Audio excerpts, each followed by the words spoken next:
जो बच्चा top batch में भी किसी इंस्टीट्यूट के बैठा है ना, जो बच्चा किसी भी इंस्टीट्यूट के टॉप बैच में बैठा है ना, मेरी बात ध्यान से सुनना, वो आपसे कहां अलग हो जाता है? वो आपसे अलग हो जाता है सिंसियरिटी, समझ में, डाउट पूछना, डाउट क्लियर करना, एंड 100% एफर्ट।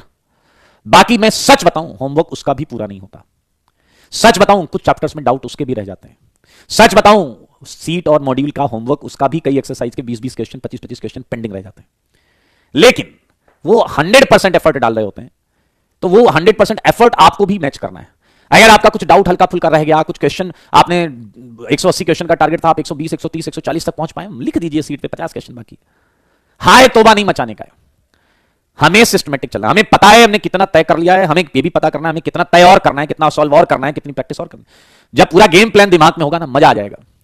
ऐसा नहीं तुम्हें अभी कोर्स खत्म हो, तुम्हें सब आ रहा हो, भाई साहब ये भी तुम्हारे लिए नुकसानदेह है। नवंबर में कोर्स खत्म, नवंबर में कोर्स खत्म या दिसंबर में, जैसे कुछ मैथ्स फिजिक्स का शायद आगे भी जाएगा, दिसंबर जाएगा कोर्स खत्म, तुम्हें 100% आता है, तुम नाच रहे हो, खुश हो रहे हो, एडवांस देना है तुम्हें 4 महीने बाद, बैंड बज जाएगी तुम्हारी। ये कंटिन्यूअस प्रोसेस होता है, कंटिन्यूअस रेगुलर प्लान्ड वे में हमें आगे बढ़ना पड़ता है।